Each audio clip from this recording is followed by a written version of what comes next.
नमस्कार। आज ये प्रेस कॉन्फ्रेंस जम्मू कश्मीर घाटी में जो टारगेटेड किलिंग निरंतर हो रही है उसको लेकर की जा रही है आम आदमी पार्टी की तरफ से। आप लोगों को जैसे विदित है कि अक्टूबर 2021 में आतंकवादी संगठनों ने एक चेतावनी दी थी कि कश्मीर में जो बाहरी लोग हैं, जिनको वो बाहरी बताते हैं जो गैर मुस्लिम हैं, कि उनको यहाँ रहने नहीं दिया जाएगा। और ये आप देखेंगे अक्टूबर 21 के दो लेटर, एक तो यूनाइटेड लिबरेशन फ्रंट का है और एक कश्मीर फ्रीडम फाइटर्स का है। मतलब बाकायदा तौर से इन संगठनों ने चेतावनी दी, जो सारे नेट पर है ये लेटर। इसके बाद इन लोगों ने ये कार्रवाइयाँ शुरू की और ख़ास चिंताजनक बात जब शुरू हुई, जब मई में निरंतर हत्याएँ हुई। 12 मई को राहुल भट्ट की हत्या हुई, 13 मई को रियाज अहमद और सैफुल काबरी की हत्या हुई, 25 मई को टीवी कलाकार अमरीन भट्ट की हत्या हुई, 31 मई को रजनीवाला जो शिक्षिका थी दलित, उसकी हत्या हुई, और 2 जून को हमारे गांव भगवान मानगढ़ के ही एक शाखा प्रबंधक की हत्या हुई। उसके साथ ही उसी दिन 2 अपने बिहार के श्रमिक थे, उनकी हत्याएँ हुई। तो ये सारी एक महीने में लगातार लगभग 20 हत्याएँ हो गई। ये एक चिंता का विषय बन गया, जिसको लेकर हम लोग इस पर आज ये प्रेस कॉन्फ्रेंस करने जा रहे हैं। हमारा खास मुद्दा ये कहने का है कि हमारे जो अभी जो विजय, अपने जो बच्चा जिसकी 3 माह पहले शादी हुई थी, जो हत्या हुई, तो अपने आप में जो बैंक एम्प्लॉइज़ है उनको आप देखेंगे कि ये बैंक का पत्र है, जिसमें बैंक वाले कह रहे हैं कश्मीर का, जम्मू कश्मीर का, कि हम हमारे कर्मचारियों को पूर्ण सुरक्षा देंगे और हमें इनका पूरा ध्यान है। अब इस पे विश्वास करके बच्चों ने ज्वाइन किए। और आपके ज्ञान के लिए बता दूं कि हमारे हनुमानगढ़ और गंगानगर के 300 से अधिक बच्चे वहाँ बैंकों के एम्प्लॉयमेंट में हैं। और इसलिए इसके पश्चात जो हुआ वो बड़ा आश्चर्यजनक है कि जैसे ही विजय की हत्या हुई अपने शाखा प्रबंधक की, तो ये कश्मीर फ्रीडम फाइटर्स, इसने इसकी अपने आप जिम्मेवारी ली, विजय का नाम देते हुए कि अभी तो हमने एक मारा है, जितने भी है सबको मारेंगे। अब इसके बाद ये कल आ गया लश्कर का, ये पता है क्या कह रहे हैं, कश्मीर खाली करो वरना सबको मारेंगे। तो मैं हमारी पार्टी की तरफ से जो माननीय प्रधानमंत्री जी को ये कहना चाहता हूँ कि कश्मीर में आग लगी हुई है, अक्टूबर से चेतावनी के बावजूद आप कुछ वहाँ कर नहीं रहे, वहाँ निष्क्रिय रहे और ये हत्याएँ शुरू हो गई। और ये एक विकट परिस्थिति है। कश्मीर हमारा हमेशा एक राष्ट्रीय मुद्दा रहा है, जो अंतर्राष्ट्रीय स्तर पर हमारी चिंताजनक चीज़ है। लेकिन आप लोगों का ध्यान कहाँ है, क्या कर रहे हैं प्रधानमंत्री जी? और आप या तो मस्जिदों को खुदाड़ने में लगे हुए हो कि हम कहीं शिवलिंग ढूंढे, या आप जो पार्टियों के, दूसरी पार्टियों के नेता उनको अंदर करने में लगे हुए हो।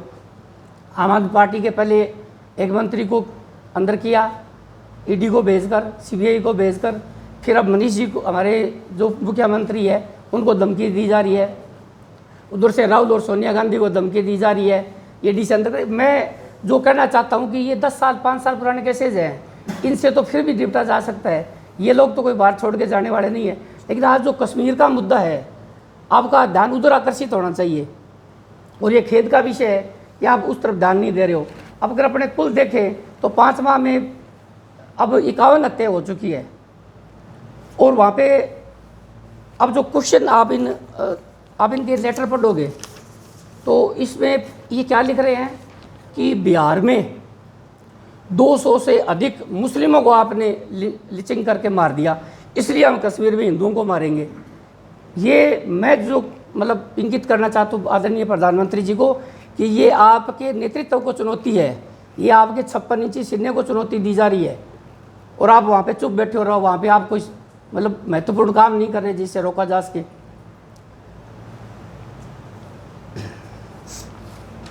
अभी थोड़ा सा और आप देखेंगे कि पिछले दिनों मैंने आदरणीय प्रधानमंत्री जी का एक स्टेटमेंट पढ़ा था कि मैं 2 बार प्रधानमंत्री बन गया और ये लोग सोच रहे हैं मैं किस मिट्टी का बना हूँ।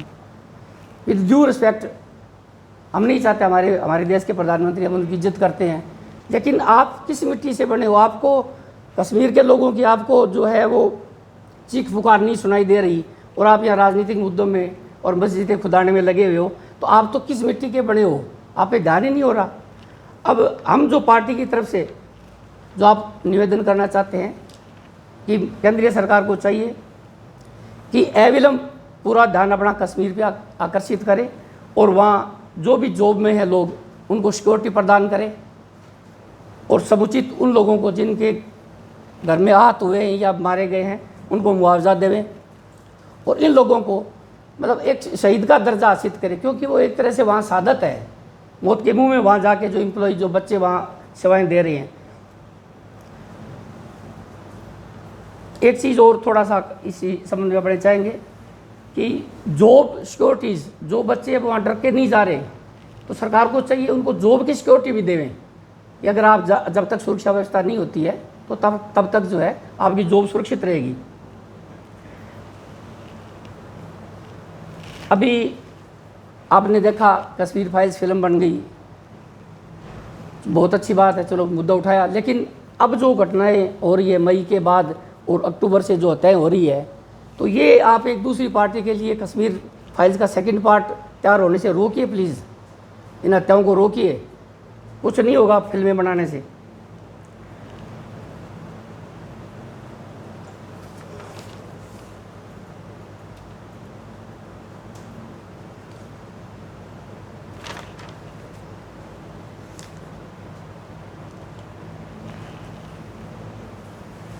ये जो 4-5 बातें थी जिसके लिए हम लोग ये करना चाहते हैं ताकि हम लोगों की चीख पुकार केंद्रीय सरकार के कानों तक जाए। इसमें आपके हिसाब से क्या करना चाहिए सरकार को? देखो वहाँ क्या है कि जो लोग हैं बाहर के वहाँ नौकरी कर रहे हैं, हर एक को तो सिक्योरिटी दी नहीं जा सकती, अपने भी जानते हैं बहुत ज़्यादा सकते क्या हाँ अलग देखिए, हाँ हालांकि मैं दक्ष नहीं हूँ, लेकिन मैं as a man common sense ये बता रहा हूँ कि ये लोग अब जो आतंकवादी कर रहे हैं, जो टारगेटेड किलिंग हो रही है, ये सॉफ्ट कॉर्नर पे कर रहे हैं। सॉफ्ट कॉर्नर का मतलब ऐसी जगह जहाँ उस आदमी के पास हथियार नहीं है और उसके इर्द गिर्द कोई सुरक्षा व्यवस्था नहीं है। यहाँ तक कि हमारे वहाँ पे जो पुलिस है, जैसे भी वो थाने में हथियार बंद करके घर जाती है, रास्ते में मार देते हैं। मतलब अब आप इनकी स्ट्रेटजी समझिए, उग्रवादियों की आज स्ट्रेटजी ये है कि सॉफ्ट कॉर्नर ढूंढो। तो इसके लिए ये किया जा सकता है कि प्रत्येक कर्मचारी को ट्रेनिंग दी जाके विद इन ए वीक सबको रिवॉल्वर उपलब्ध कराए जाए। आतंकवाद के पैर नहीं होते। अगर आज आतंकवादी को पता हो कि कश्मीर का हर बच्चा जो वहाँ पे अपने खुद के उसके आज पास रिवॉल्वर है और वो लड़ने को तैयार है, ये पास से नहीं गुजरेंगे। इनको सॉफ्ट कॉर्नर है, अभी बैंक मैनेजर है हथियार नहीं है, शिक्षिका जा रही है बेचारी हथियार नहीं है। इसलिए सॉफ्ट कॉर्नर को ख़त्म करना चाहिए और हथियार उपलब्ध कराना चाहिए। ये मेरी व्यक्तिगत राय है। इसके अलावा जैसे बेस कैंप जो है वो पीओके नहीं आतंकवादी में, तो जैसे पहले सर्जिकल स्ट्राइक हुई, फिर करनी चाहिए। हाँ, मैं बताऊँ आपको कि अब जो अपडेट हो रहा है, जो हमें मिल रही है मतलब सोशल मीडिया के मार्फत, कि सिर्फ 200 आतंकवादियों के 2 या 3 शिविर है जहाँ से ये हथियार उपलब्ध करवा रहे हैं और टारगेट बना रहे हैं। तो इन लोगों को जब सर्जिकल स्ट्राइक जो है 2-3 कैंप है और अपने पास कोई शक्ति कम नहीं है, यहाँ अपना 56 इंची सीना दिखा देना चाहिए कि ये 2 कैंप थे और आपने ये लगातार ये मारा है और दोनों कैंपों को ध्वस्त कर देना चाहिए। अगर देश की इंटीग्रिटी, देश की अखंडता पे और देश की सार्वभौमिकता पे अच्छा मतलब जो है वो एकदम से यक्ष जो है ना वो प्रश्नवाचक चिन्ह है। इसमें क्या लिखा है कि मोदी जी और अमित शाह आपको भ्रम में डाल रहे हैं, हम आपको कश्मीर में बसने नहीं देंगे। ये बाई नेम जो है वो अमित शाह और मोदी जी को चुनौती दे रहे हैं। तो इस चुनौती को इनको स्वीकार कर लेना चाहिए।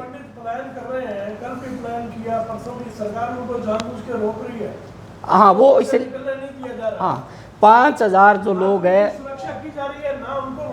कुछ नहीं किया जा रहा। 5000 लोग हैं जिन्होंने ये फैसला लिया है कि हम सामूहिक हड़ताल पे वो लोग और सामूहिक पलायन तैयार करेंगे।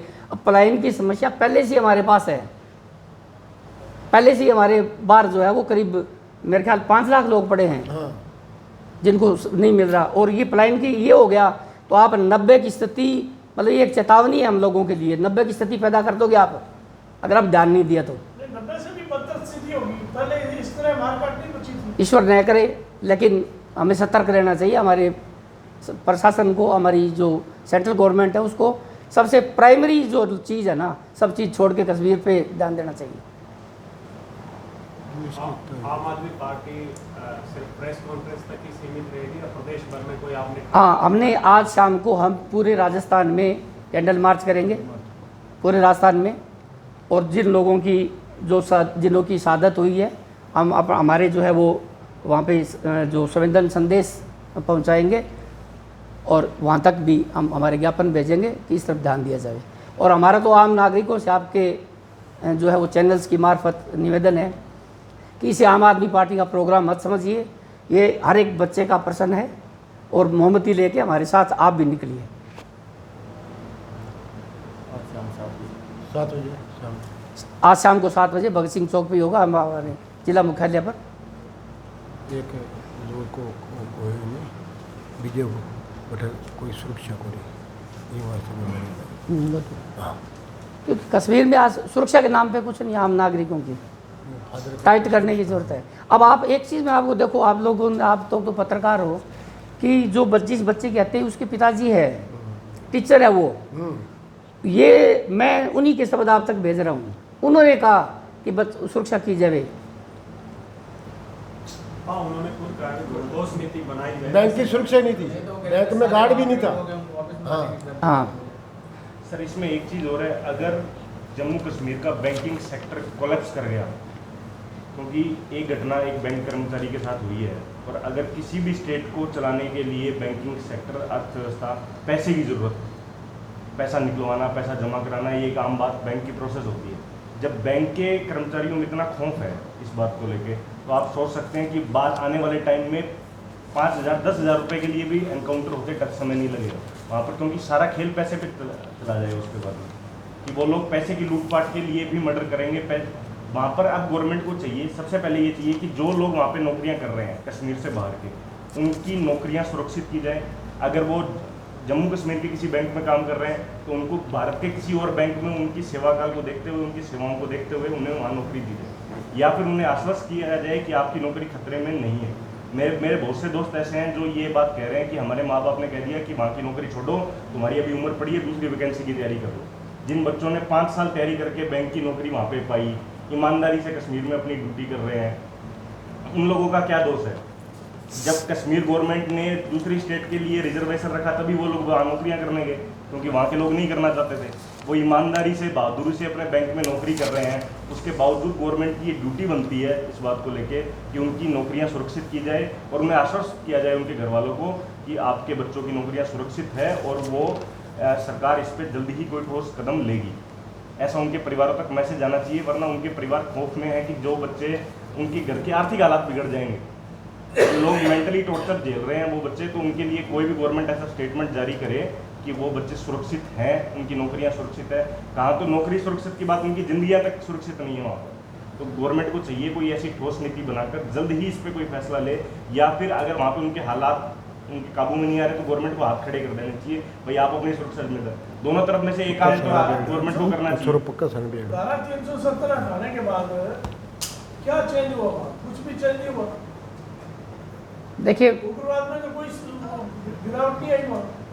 भाई, जो वहाँ की हालत थी ना, आप वहाँ की कश्मीर की स्थिति आप समझेंगे तो वहाँ पे ये चीज़ें आज से तो है नहीं, फ्रॉम बिगिनिंग जो है वो वहाँ पे आतंकवाद का गढ़ बना हुआ है आज़ादी के टाइम से ही। और वहाँ पे जो पॉपुलेशन रेशो है वो, ये लोग जो है अपने गैर मुस्लिम वह माइनॉरिटी में हैं, और माइनॉरिटी को हमेशा ही जो है वो खतरा रहता है। और जब हालात जो है वो इस तरह से सांप्रदायिकता पैदा करते हैं तब जाके और खतरा जाए। फिर ये सबको पता है भी ये पाकिस्तान से सपोर्टेड है और वहाँ से दंगे करवाए जा रहे हैं, तो ये 370 से पूर्व इनको एक होमवर्क कर लेना चाहिए था कि स्थिति ये आएगी। ये बौखलाए 370 हटाने से है असली बात, तो वहाँ पुलिस प्रशासक है ना, बौखलाए उस चीज से हुए हैं। पुलिस प्रशासक नहीं है वहाँ। सर बौखलाने की भी बात नहीं है, इससे पहले भी देश में बहुत से, इसकी अब समीक्षा होनी चाहिए इस पूरे मामले की कि 370 हटाने के बाद वहाँ क्या हालात बने।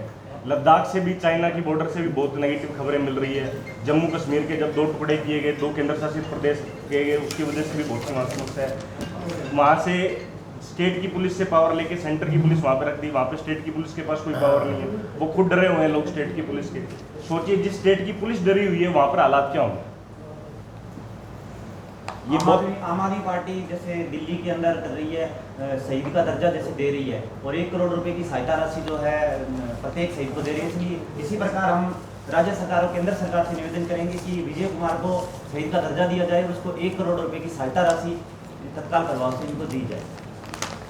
वो तो चलो अलग बात है। और अबे नाश्ता ब्रेकफास्ट तो प्लीज लोग हैं, ये तो चलो मर आज जाएगा, मेरा शनिवार को फास्ट है। केंद्र सरकार कॉफ़ी ले लो खाली जाओ वो है। देश